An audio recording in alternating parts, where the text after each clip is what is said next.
Okay, good evening, everyone. I am going to be mostly reading from the RRDs, and please know that when I am reading from these, that I will probably be making my own comments, and some of them I will hold off on until other parts of it because they kind of jump around, and they're really bad about that. Um, I also want you guys to know that when I read these, I literally will stare at them and be like, what are they even talking about? And this is stuff that I am like, I'm pretty good at heart stuff. So, um, and then if you're on live, please feel free to raise your hand or ask a question, because a lot of this stuff does get really confusing. But just starting out, let's talk about the heart and blood flow. Um, So it starts off talking about overarching concepts where it's hard to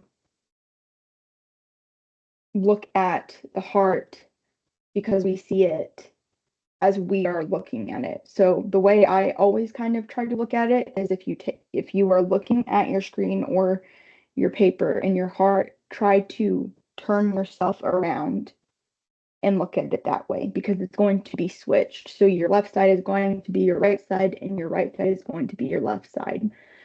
Um, let's see. Let me get diagram. So this is kind of what they're talking about. So this, even though it's on the left side of the screen, it's going to be our right side of the heart. And then this is the left side. This matters when it comes to what type of blood or your deoxygenated versus oxygenated. Easy way to think of that is, has it gone to the lungs or has it not gone to the lungs? If it's on the right side, it has not gone to the lungs. If it's on the right side, if it's on the left side, it has. Sorry. Um, so when we look at the blood flow, I always start at the heart personally and then go out. They kind of have the flow under 1A3, but it's really hard to read that and understand it. So if you look, you have from lower body, from upper body, your superior vena cava. So that is going to be a vein. So the vein brings everything into the right atrium, which then goes through your bowels into the right ventricle, which then goes into it doesn't show it off to the side, but it goes into the lungs and then comes back from the lungs into the left atrium. Think of atriums kind of as like waiting rooms, where it's basically holding blood for the heart to go into the ventricle where it's going to go where it needs to go. So these both dump into the ventricles, and then the ventricles are your primary areas where blood is going to go either into the lungs or in through the aorta. Aorta is your largest artery, and then the aortic arch does have three different branches. It does mention these branches, and I'll get into that in a little bit, but each branch goes to a very specific place. One of them being your carotid artery. So, like, one of these goes literally straight to your brain, which is why strokes kind of, if you have plaque or a clot in the heart, it's so easy for that to turn into a stroke. I will also say it mentions somewhere in here that it's easier to, what did it say? It was saying something about don't associate stroke volume or anything mentioned about stroke in cardiovascular as stroke with heart. So from now on, just know that if I'm going to talk about a cerebral stroke, I'm going to use CVA or cerebrovascular accident because that's the actual medical term. So I don't like using the word stroke. I like saying CVA because of that kind of reason of stroke can mean a lot of things. So it also mentions the medical vernacular and the RA, LA, LV, LA, all that stuff. Those, I mean, I think we abbreviate everything or shorten everything, so I think that's kind of straightforward. But I think where people get really caught up is both in your not the chambers, but the valves and the idea of the pulmonary vein versus artery. So it feels like it's just kind of twisted, like they just messed it up, right? But really what it is that arteries only carry blood away from the heart, while veins only carry blood towards the heart. So if you think about your pulmonary artery and vein, if it's the pulmonary artery or the pulmonary vein, either one. So if we're looking at points to this, but that is not right. Okay, so everything thus far in the right side has been venous, right? Except for I see where it points, sorry. Except when it comes to the vein. This is going to be not a vein. This is your pulmonary artery because it is taking blood away from the heart. So try to not think about this. This is where it gets hard because we associate veins with deoxygenated blood and arteries as oxygenated blood. And that's kind of right, kind of not right. Try to think of veins as towards the heart, arteries away from the heart. That's the actual like meaning. So even though it's an artery, this is going to be deoxygenated blood. So it goes to the lungs. You see there's a branch to the right and to the left. Right here is where you can get something called a saddle PE or a saddle pulmonary embolism, where it blocks both sides, like a clot blocks both sides. And we'll kind of get into it. It does mention pulmonary embolisms, and they're terrifying, to be completely honest. They like, as a paramedic, they scare the crap out of me because they're very hard to detect.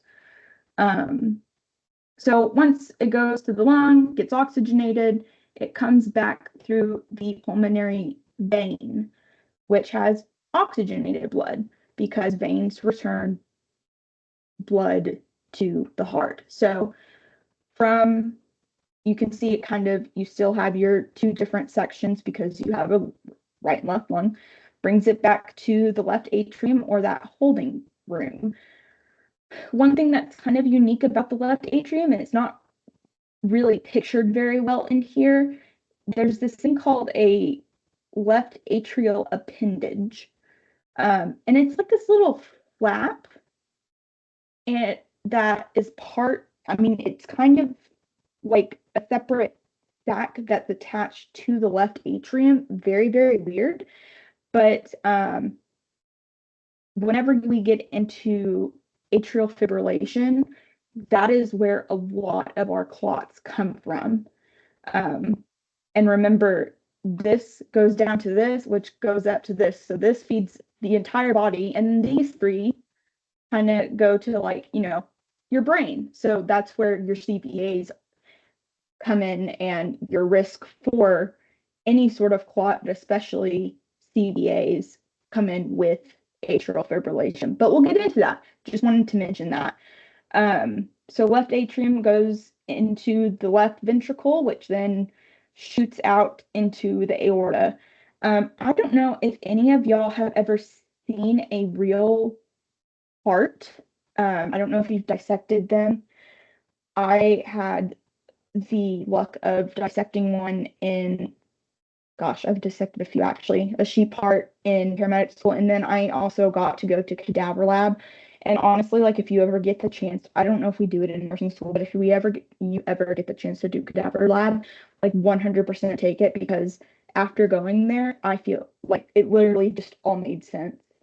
That's kind of a side note. Anyway, so we kind of know, the RA, the RB, the LA, the LB, but people get a little confused when it comes to the valves. So these are going to be considered your AV valves or your atrioventricular valves. It's between the atrium and the ventricle. And then you have your pulmonary valves, basically. And they actually look quite different, but the whole point is that they keep blood where the blood should be. So this one is going to be your tricuspid. It is named that because it has 3 valves to it. I know it only shows 2, but there's like 3 parts to it. So then your pulmonary valve, since it's going into your pulmonary artery. Then when it comes back, you have your mitral valve. Do you know that mitral and bicuspid are the same thing?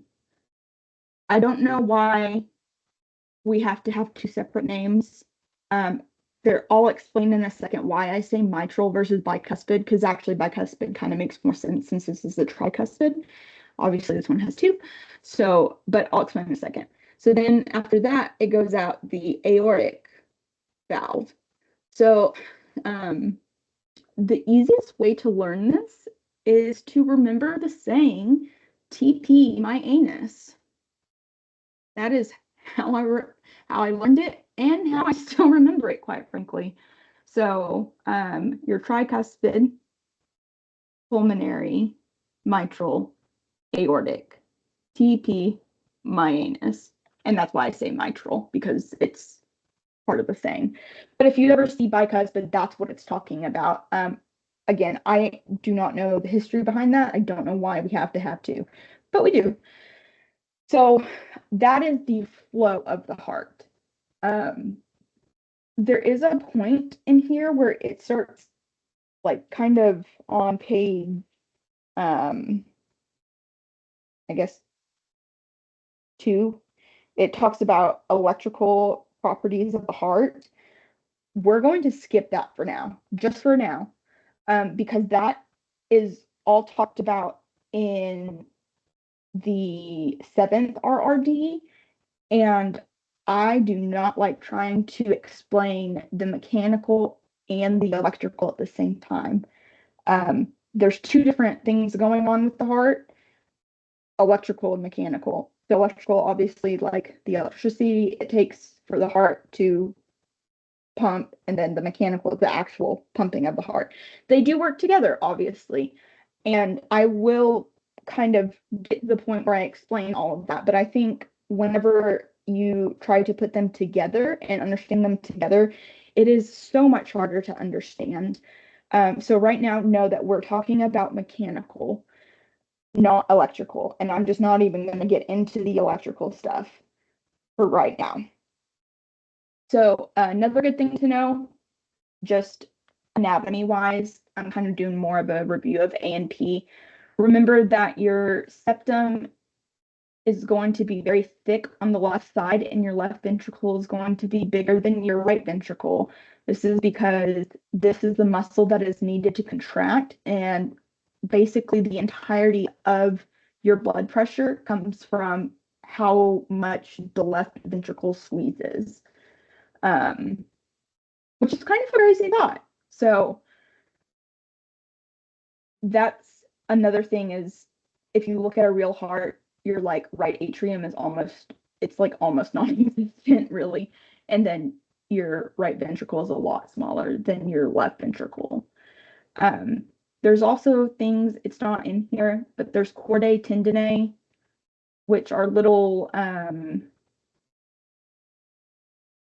strings, fibers. They call them heartstrings too, but those are the fibers that are going to pull the actual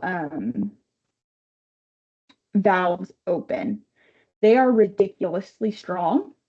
But if you put enough pressure on the heart, they can break. And that's where, like, the term "you're pulling on my heartstrings" or a broken heart kind of comes from. So now that we know the anatomy, there's the flow. Remember, after it goes through the aorta goes, it takes that nice curve and then drops down all the way through the abdomen, goes off to the kidneys, and then hits the pelvis, splits, goes down the legs into the toes, and then everything comes back up the same way. At the once it gets down to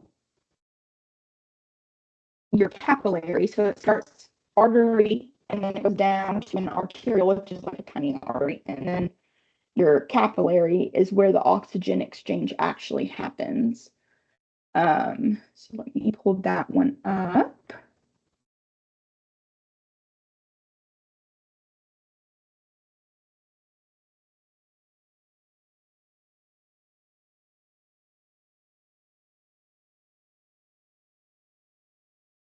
Okay, that is so small. Here we go.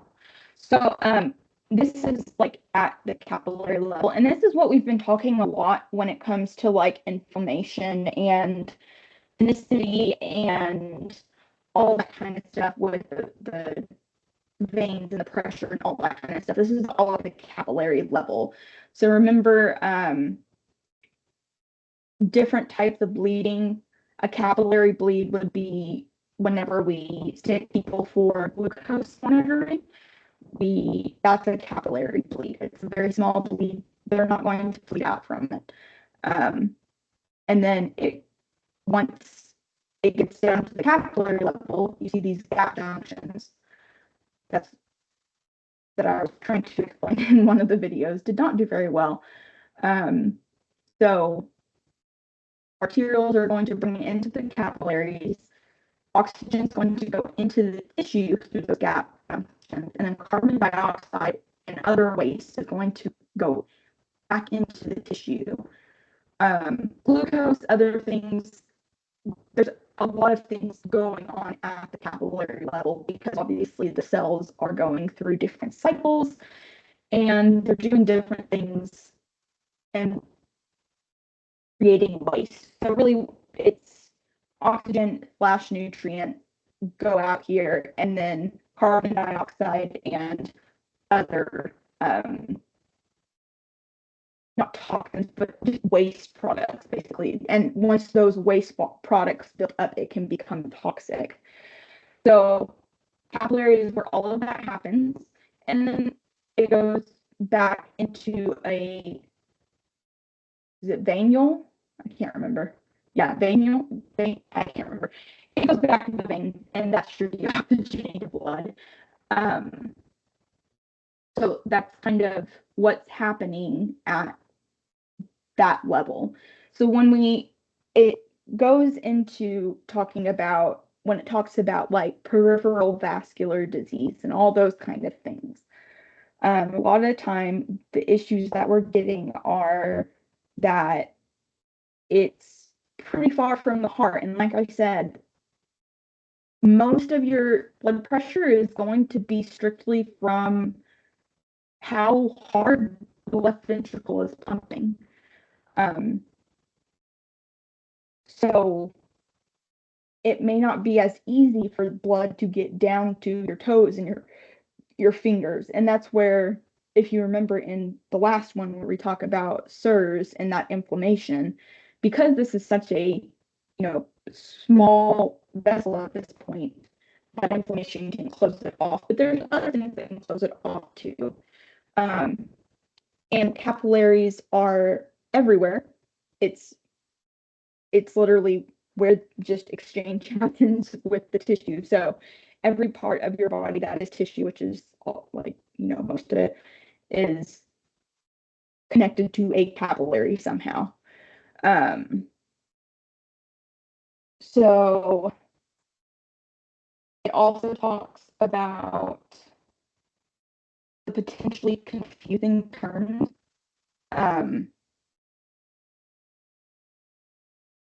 So I don't know why they're confusing central versus peripheral. Just remember, like, think central is all the really important organs that you can't live without, and then peripheral is all the things that we can live without.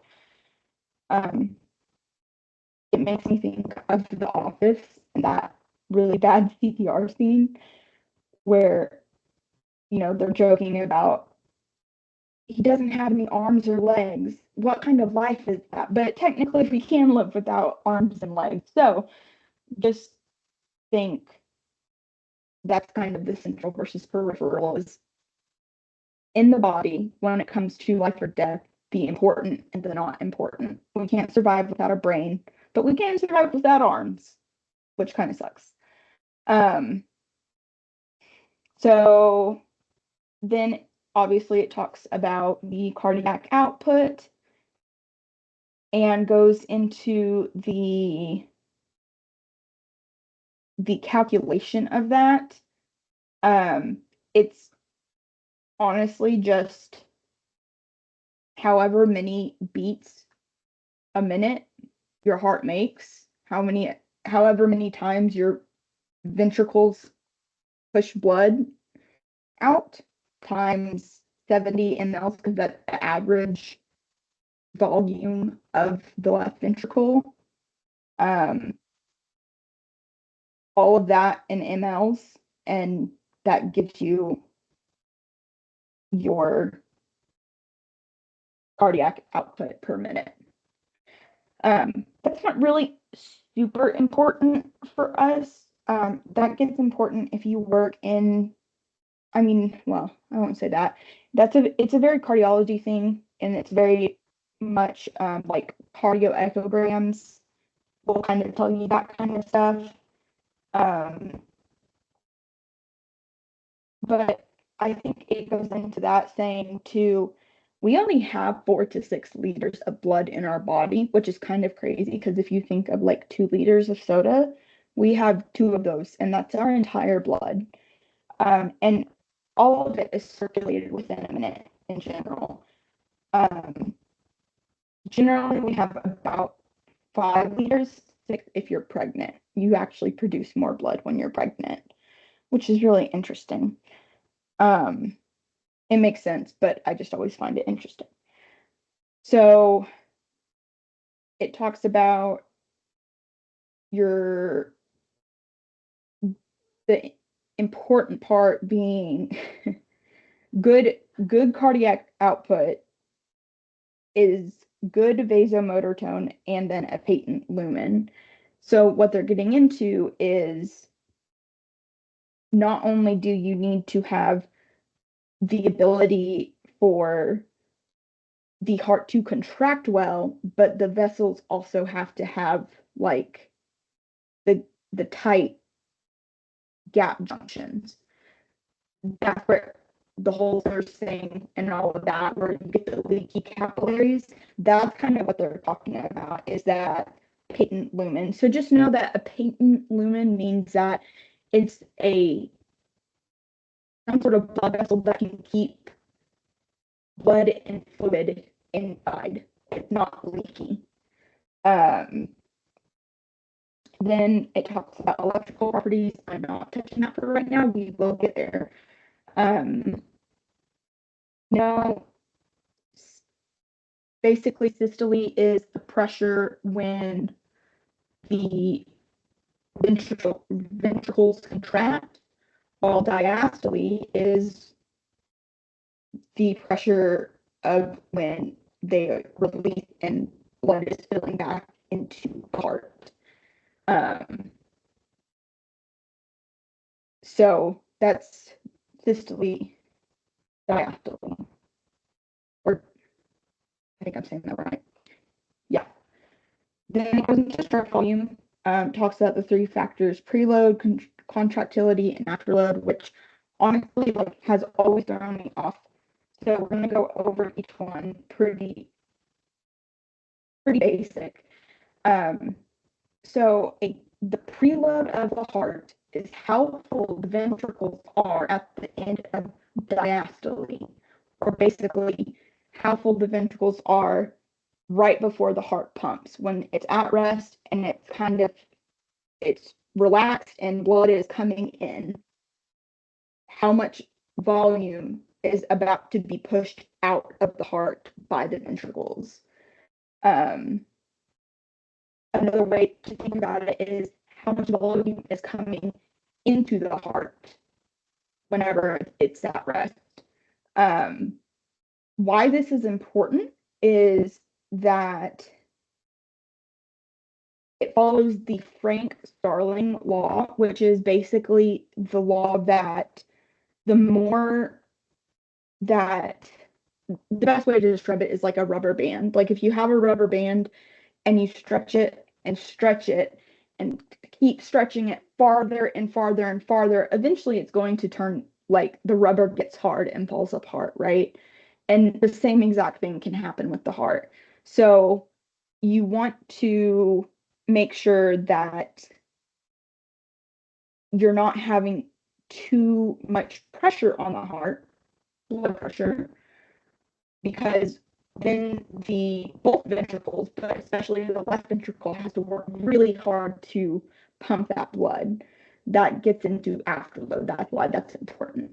But whenever you think of preload, try to connect that to the Frank-Starling law, because I do feel like that's probably something they will mention. Could be wrong. We talked about it all the time in paramedic school. So it also says preload is considered normal when there's a normal amount of blood in circulation. I do enjoy how kind of redundant some of these sentences are. So contractility, obviously, like the heart contracts like a muscle because it is a muscle. It's a different type of muscle than like a skeletal muscle. It's very interesting. We'll get into that. So the properties of contractility includes not only the actual cardiac muscle, but also the electrical signal. So that's where we're gonna leave that at that for right now, because again, we keep those separate. So then it talks about the inotropic effect. Just know that inotropic is how like the strength of the contraction. There's 3 different variables on that, which they may talk about later, but we're going to stick with inotropic and think the way that we remembered it was like inotropic. Think like I and O is similar to iron. It's not the same, obviously, but like if you're pumping iron, it's like how strong you are, right? So it's how strong, how good does the muscle contract? So obviously, if it's a positive inotropic effect, it's enhancing the contractility. That would be something like the medication dopamine. Yes, that is a neurotransmitter. It is also a medication. It's called a depressor. Then negative inotropic effect, something that decreases the contractility of the heart. And I honestly don't have an example of that right off the top of my head. But it basically makes it not contract as hard. So then we get into afterload. Honestly, it would seem really easy if preload and afterload talk about, like how much blood is in the heart, and they kind of do, but like medicine isn't easy, right? So afterload is more about pressure than it is about volume. So the afterload is the pressure the ventricle needs to overcome to open those valves, specifically the heart valves. So there's a lot of, there's pressure going up against from the ventricle. The blood in the ventricle is going to press up against and be pressurized against that valve. But those valves are supposed to, stay completely shut. They're not going to let things go back. They can, and that's bad, and we'll get into that. But there is a certain amount of pressure that the ventricle needs and the atria need to overcome that pressure that's against the valves. And that's what afterload is. It's the resistance of blood going out. Another important part is when you have a narrow lumen, or basically like a narrow vein or artery,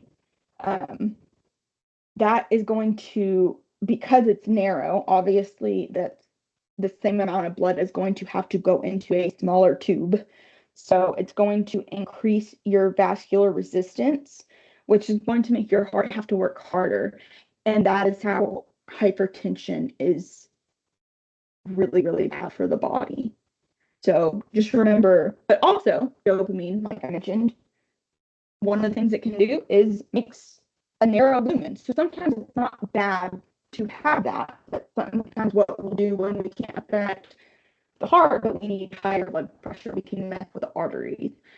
I also want to point out, here, stop sharing this. Arteries and veins are like so different, and I did not realize how different they were until I went to cadaver lab. So I'm going to show a cross section. So this is obviously looking at it at a microscopic level, but veins and arteries are super different. So kind of ignore all of the like things that it's saying because it might confuse you. But arteries are always going to have this circle because all of this is muscle. Like from here to here, that is all muscle. And that is what we are trying to change when we give things like pressors or when we give vasodilators, like,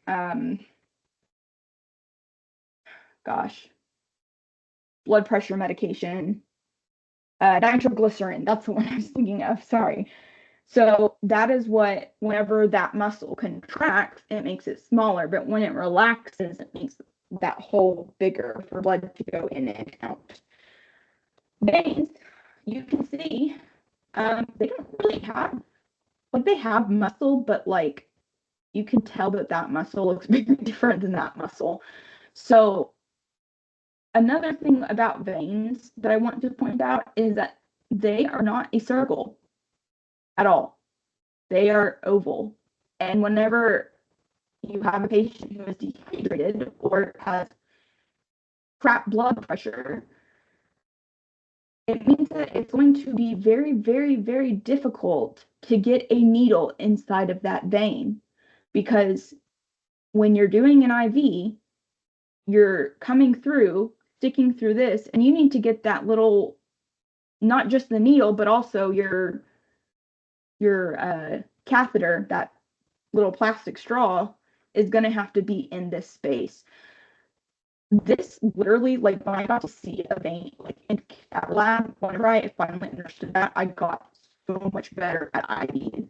But just keep in mind that like sometimes whenever you go into a stick and you go through and you can't figure out why, it's because like veins are not circles like we think of them. They can be completely flat.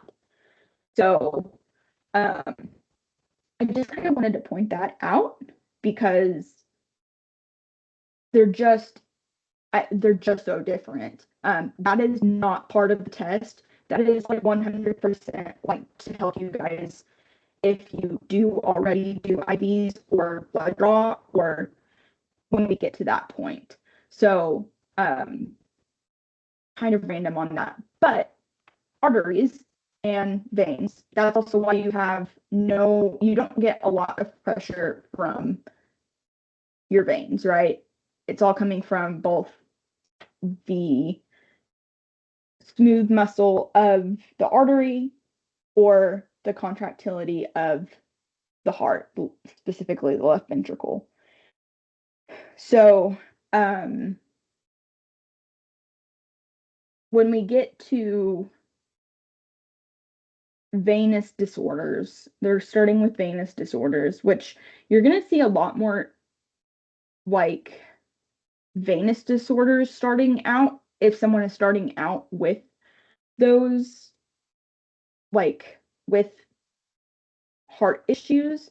The veins are very, very weak compared to arteries, and it has to do with that muscle, right? Um,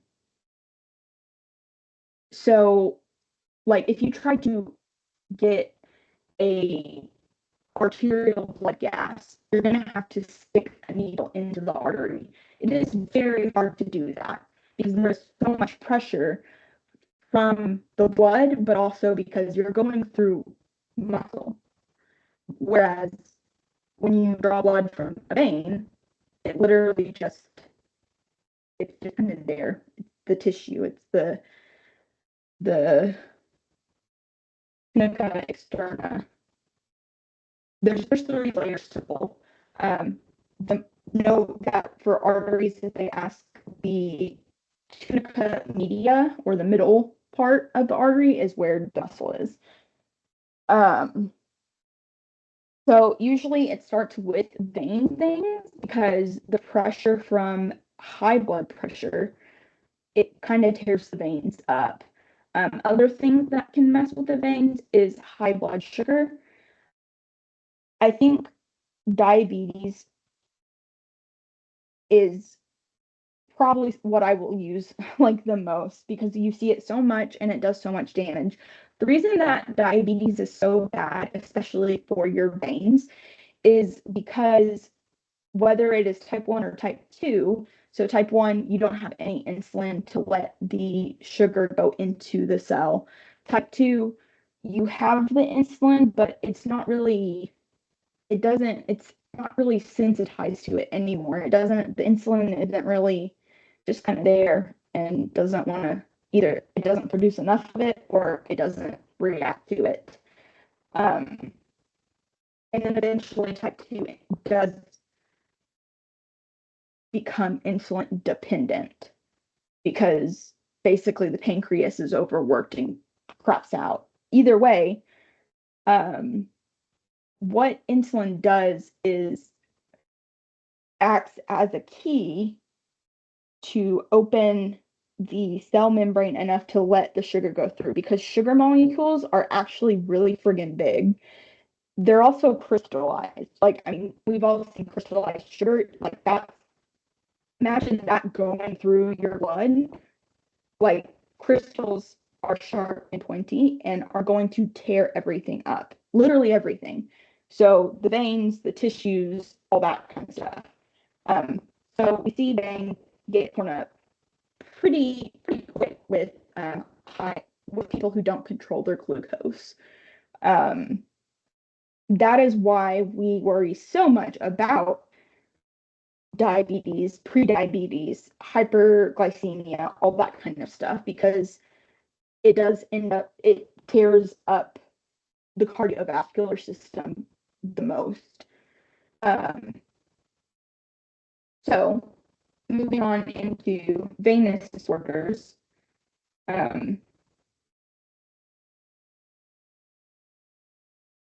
talks about veins being the thin-walled vessels that take deoxygenated blood from the tissue beds all over the body back to the right side of the heart, except when we're going to the lungs, right? Because veins are actually the vessels that take blood away from the heart. So, but we do think of it mostly as deoxygenated blood. Sorry, I just said take blood away from the heart. I totally meant take blood to the heart. It goes back.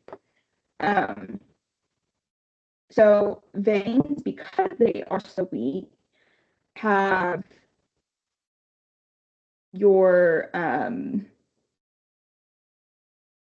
my gosh, where is it? Valves. There we go. So it's very similar to the valves in the heart, but they're not as strong as the valves in the heart. But basically valves, think of it, it's a one-way thing. It's supposed to be. So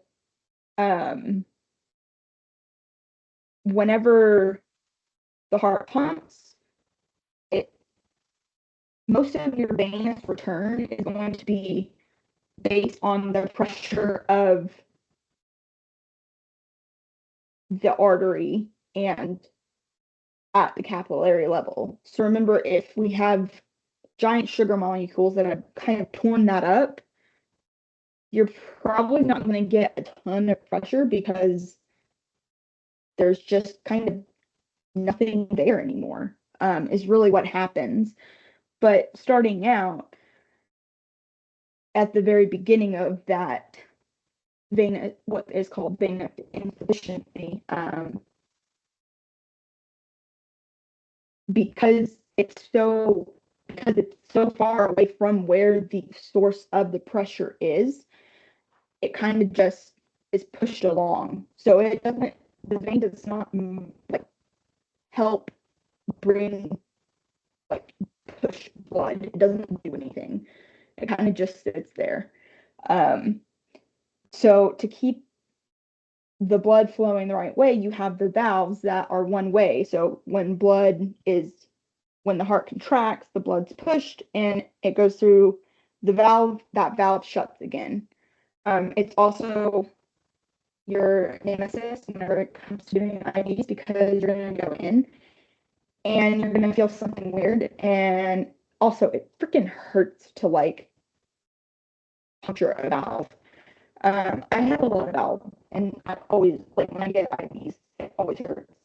But, and that, like, is totally dependent on the person. So that also kind of sucks. But another thing you can do is kind of, once you've gone into the vein, remember this is all based on that pressure behind the valve. So if you can push that pressure with like normal saline, which is flush, you can do what we call floating into the vein. So it kind of goes past that valve, or you can just use the needle and like rip through that thing. But they're very, very not, it's not easy to do that, and it hurts very bad. And you do more damage to the body. So just know valves, they are generally in the body, they are supposed to be one way. So they open and close and they keep coming back. So in your legs, in your arms, everywhere that you have veins, which is everywhere, it's going to keep it from flowing backwards. I'm gonna make sure I get all the little boxes.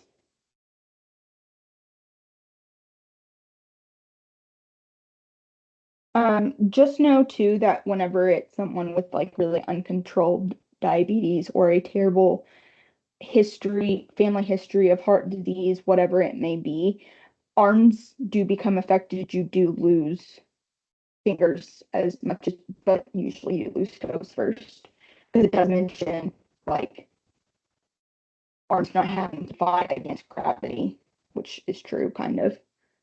Um, so